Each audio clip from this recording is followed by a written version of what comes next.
Hello and welcome to the United Stand on this Sunday morning. VK Dean says he's still annoyed and pathetic from United. It's not really about my thoughts, it's about the summary in relation to what I've seen over social media this morning and the anger that many Manchester United fans appear to have in relation to Jose Mourinho and the comments that he made post-game yesterday. Look, what I would say is that, you know, a day on, nearly 24 hours on, I'm not any happier with that result.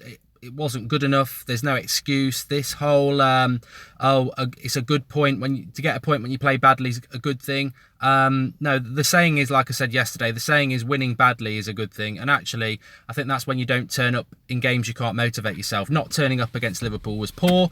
I do wonder if that little handshake that Jose Mourinho had with Van Gaal before the game spreaded some negativity into Mourinho and made him talk like the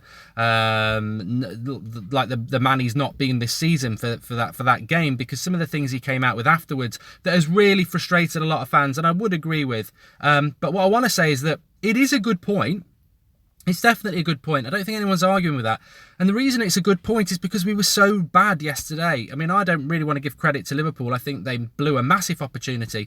But for us to get a point yesterday when we played like that, it's down to two things: luck and a fantastic save from De Gea. We didn't deserve a point yesterday. So, of course, it's a good point because we didn't deserve it. And Liverpool didn't deserve to win either, which is odd because they didn't take advantage of a really poor performance from us. And it shows what Manchester United are all about as well, that as Manchester United fans, we are frustrated and angry with a point, and Liverpool fans are celebrating that they got a point. So it just shows you what aspirations and everything are all about, and that is fantastic. But the comments that have frustrated a lot of people, and I find them odd. I mean, this is...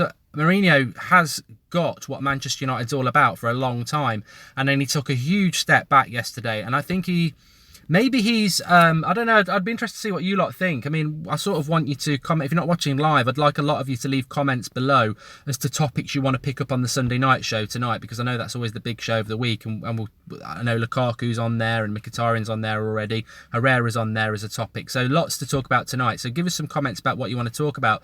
But Mourinho's comments after the match yesterday really did not, I wouldn't say disrespected Manchester United fans, but they almost mugged us off and took us for fools. And Mourinho's not that person. I mean, I'm a massive fan of Mourinho, as people will know, but I can't really defend comments like, I didn't have a bench and I didn't have players to counter the power of Jordan Henderson and Emre Can.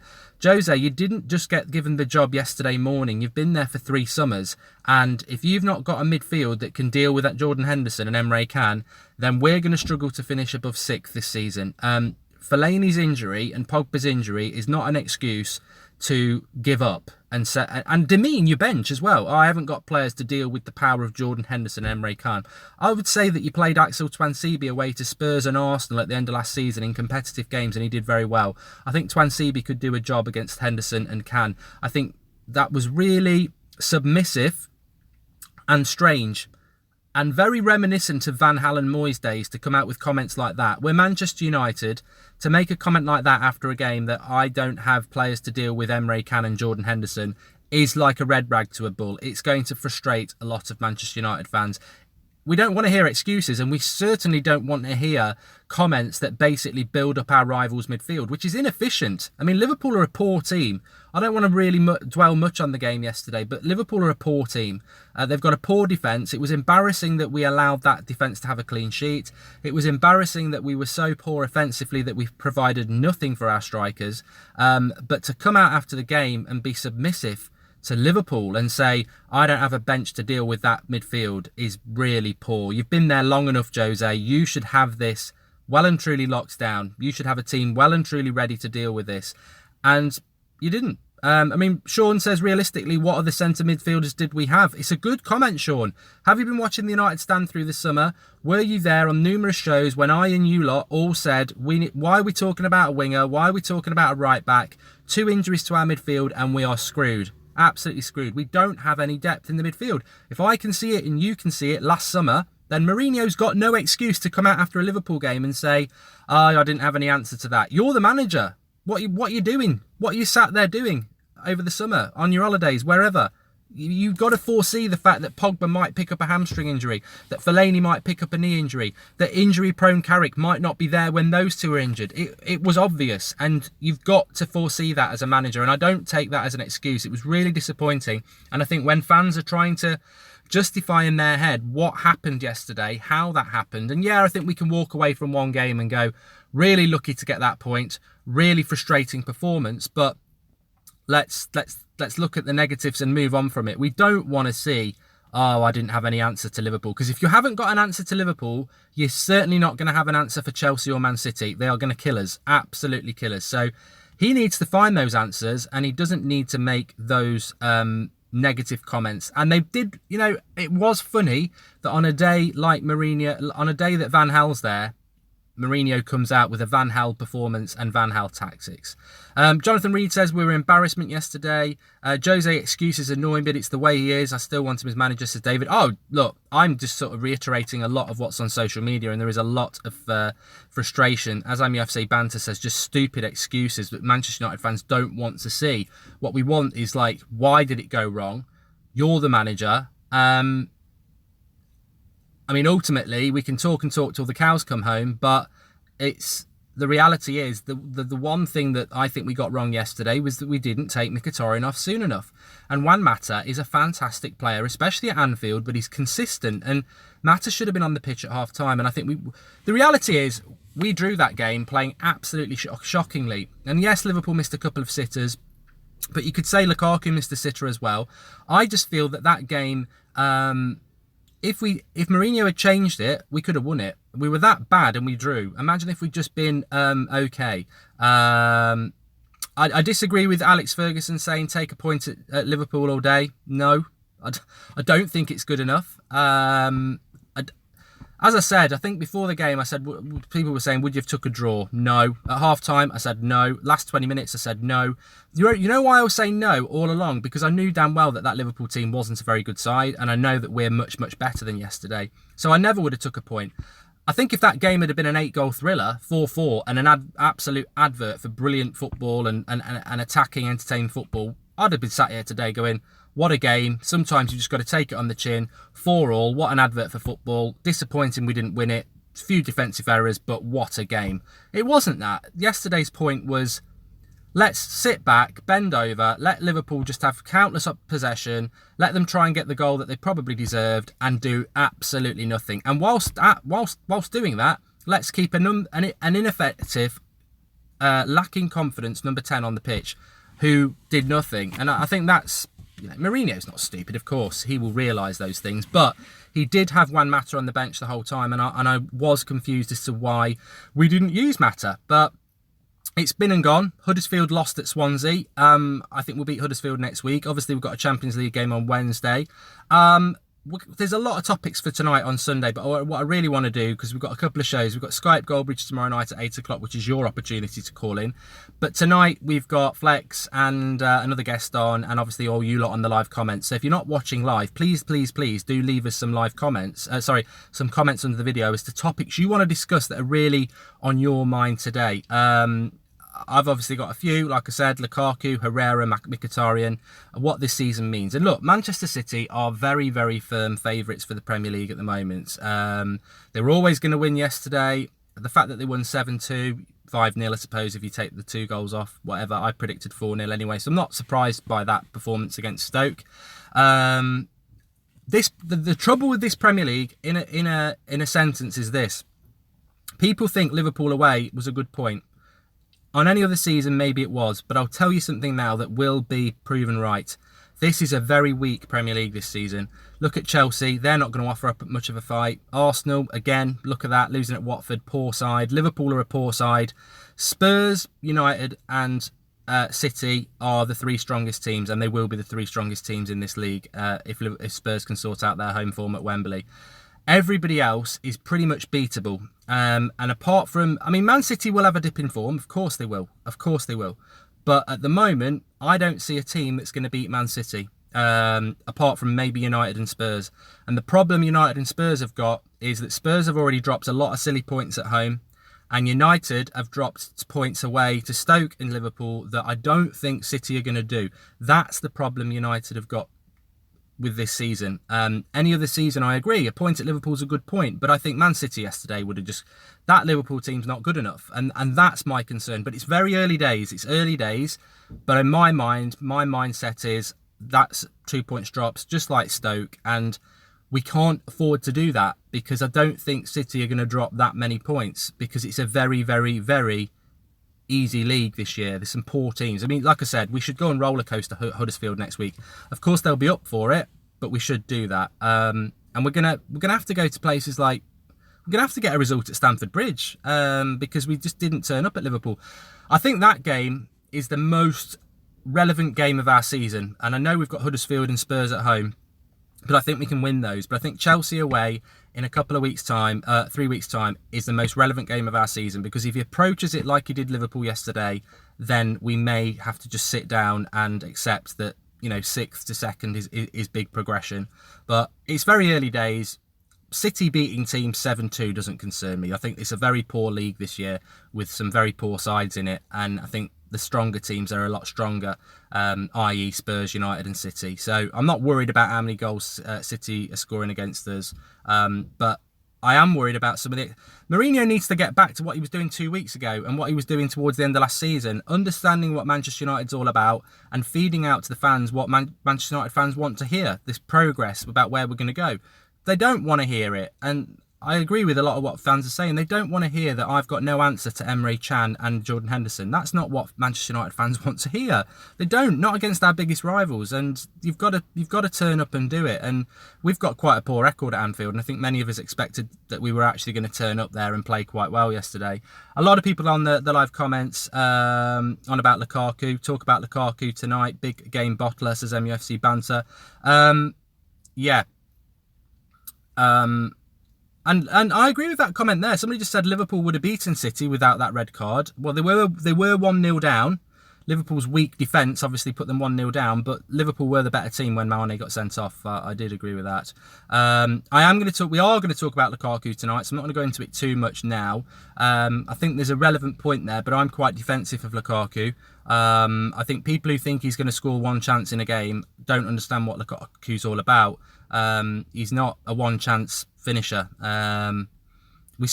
Funnily enough, the Stoke game, it sort of gets forgotten. 2-2, last 5 minutes, cross comes in, 5 yards out, puts it over the bar. Should have scored. Easier chance than the one yesterday with Mingale.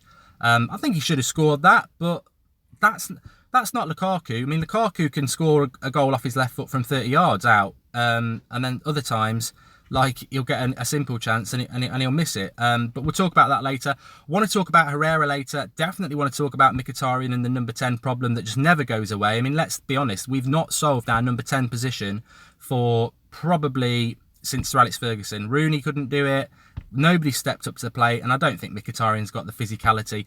I don't like to compare real life to FIFA, but if you've ever had Mkhitaryan on your team on FIFA 17 or 18, he gets knocked off the ball all the time, and whoever's scripted that has got it spot on. He's just too lightweight, way too lightweight, and he bottled a tackle with Salah in the first half yesterday that I would have subbed him for straight away. I thought, if you're going to bottle that sort of tackle, this derby game is not for you, mate, but that's something. Also, just one thing I will mention on this video that I want to be defensive about as well is Anthony Martial. I've heard people, Liverpool fans a lot, few United fans saying how bad Martial was yesterday. I thought he was probably our best outfield player with Valencia. Had very little to do. When he did get the ball, he was instrumental. Brilliant bit of play in creating that Lukaku chance. Scraps to play on. Martial had absolute scraps to use, and I thought he made a brilliant tackle in the left-back position in the first half, tracking back. I think Martial did really well on very little service. I'm going to come back to that comment, Top Music. It's a good one. So Martial didn't play bad in the context of a very poor offensive performance. And again, I would say that about Lukaku as well. You know, he had very little to deal with, the least touches in the game. Well, that's not his fault. He can't go and fetch the ball. He's got to be provided with the ball. And I think that feeds into Herrera, Matic, and more importantly, Mkhitaryan. And let's not forget, when Rashford came on and when Lingard came on, I'm not slagging them off, but they did very little either. I mean, Rashford was awful, but by that time, the game, as I said yesterday, the game was, you can't, if you've ever played football, you can't change a game very rarely 65 minutes when the game pattern is set. And we couldn't change that pattern. Lingard couldn't change the pattern that the number 10 previously had already set. But Rashford was very poor when he came on because he wasn't getting quality ball. So I thought Marcelo played well in relation to the game he had to play in, which was very little service. Top Music just said about Griezmann. I've been saying about Griezmann for a long time that if you took out our number 10, Mkhitaryan, and you put Griezmann there, United would be pretty much set. We are missing a number 10. It's really evident that we're missing a number 10 at the moment, and hopefully that will get resolved. There's nothing we could do about Griezmann. It is what it is. Hopefully he will still come. He didn't come in the summer. Why can't City score when they don't have Mane, but we can't? I don't know what he's on about there. Mr. Jammer says it was tactics, not Mkhitaryan, that was the problem. I've got to disagree with you on that. I mean, I know I am pro Mourinho, but I watched that game, and I think some people obviously see games differently. But we didn't park the bus yesterday, for one. We didn't park the bus. If we were parking the bus, we would not have played Mkhitaryan in that position. He would have been dropped. It would have been Lukaku up on his own, and you would have chucked another midfielder into the midfield like Twansibi with Matic and Herrera, and we would have parked the bus. We didn't park the bus. We played a midfield 2. We played 2 wide players. We had an attacker, and then we had Mkhitaryan as number 10 to link it all together, and he didn't do it. He didn't do it. He didn't get hold of the ball. He got knocked off the ball. He didn't tackle back. He was very poor yesterday, Mkhitaryan. And I know some people want to defend him and blame the manager. I'm a big fan of Mkhitaryan. I thought he was I thought he was going to be a great signing. I thought Kagawa was going to be as well. And I think the trouble with Mkhitaryan is the physicality at the moment. It doesn't matter whether it's Liverpool away or Crystal Palace at home. He's unable to impose himself on a game unless it's the last 15 to 20 minutes when the opposition are tired or they're pressing forward and there's loads of free space for him. In a proper game for the first 70 minutes, he disappears. And yesterday, Mkhitaryan disappeared. That is where the game was lost for United yesterday, even though we drew. That is why we had no support for our attackers. There was a player there to do it, and he didn't do it. It's all right saying Mourinho got his tactics wrong. Well, of course he got his tactics wrong. He should have subbed Mkhitaryan. But we didn't park the bus, and that I disagree with. The problem with United yesterday was Herrera and Matic were not getting good ball forward. That was one thing. And the second thing is Mkhitaryan wasn't hunting for the ball and winning it or getting the ball. There was one bit of play between him and Marcelo that got Lukaku in, and that was pretty much it from Mkhitaryan. Mkhitaryan was dreadful yesterday, and whether you like him or not, and I do like him, you've got to sometimes say he was dreadful yesterday. I've said it about Marcelo, I've said it about Rashford, players I really like. They will have games where they're dreadful. Unfortunately, when you're the number 10, it makes it very, very difficult. But we're back tonight at 8 o'clock. It's going to be a really interesting show. I've seen some really positive United fans about the result yesterday. You know, a lot of negativity, a lot of people frustrated, which I totally get. But I've seen a lot of United fans saying, "Oh, you're all plastic fans. What a great result. The day I don't celebrate a point at Anfield is the day I won't understand what football's all about." Look, everyone's going to have a different opinion. For me, and a lot of United fans, a point you can sort of understand on some levels, but yesterday we were lucky and we should have been a lot better. The tactics were wrong around Mkhitaryan, and the comments after the game were very frustrating. He's had 3 transfer windows. You don't come out and say, I don't have anybody who can deal with Emre Can and Jordan Henderson, a mid-table side. They are a mid-table side as far as I'm concerned. But the 8 o'clock show is going to be great tonight, so join us for that. Don't forget to drop a like on the video. I wasn't going to do a video this morning, but I think I just felt like doing it, you know. I feel a bit rough as well. But we will be back at 8 o'clock tonight. And don't forget, Flex was up at the game yesterday. We got a Liverpool fan on the fan cams and a couple of United fans as well giving their opinion. Do support the fan cams because Flex is going around the grounds doing it every week now, and we get good views and interaction on our other videos, but not a lot of people are watching the fan cams. So get watching them. It'll only take you about 10 minutes to watch them all. They'll be in the link in the video description below or along your suggested videos. Give him a go. He's had 3 transfer windows. Why people are thick? Kieran Masson, 2 transfer windows. Kennedy Christian, 2 transfer windows. Have you got no grasp of what transfer windows are? You've got 1 in January and 1 in the summer. How many summers has Jose Mourinho been at Manchester United? 2. How many Januaries has he been at Manchester United? 1. He's had 3 transfer windows. There we go. Back at 8 o'clock tonight. I think it's going to be good. Look, I embrace everybody's opinion. So does the channel. Don't fall out with each other. If you've got an opinion that's different to somebody else, act express it. But we will be back at 8 o'clock tonight. I think it's going to be a really good show. And 2 shots on goal at Anfield in 2 games from us, says Johnny Ring. If that's true, it's ridiculous, isn't it? Back at 8 o'clock tonight. Do go and watch the fan cams. And K Martin says you don't embrace opinions. K. Been out on the pop last night, got a hangover. Don't embrace opinions. Okay, that's why we have fans on fan cams and we get people on the Skype show, and that's why we read your comments out. But we don't embrace opinions on here. You're right. Griezmann in and Mkhitaryan out, says Rogvi. I'd agree with that. And I hated the game yesterday, said Leroy Williams. Matt is better than Mkhitaryan, says Tej. Tonight is going to be lit, says Snaps, or it's going to be on fire. I can't tell. Yeah, I'm looking forward to tonight. Lots of things. We'll talk about Lukaku. Herrera is going to be really interesting because some people think he was awful and some people think he was really good. So that's going to be crack. It's going to be good. The one, wouldn't say it's positive, but the shows are always good when there's a bad result because you get a lot of different opinions. So 8 o'clock tonight, go and watch the fan cams. A lot of you won't have missed them. Maybe they didn't hit your notifications. I don't know why, but they're up on the channel. Go and give them a watch on the playlist and give us your thoughts on those.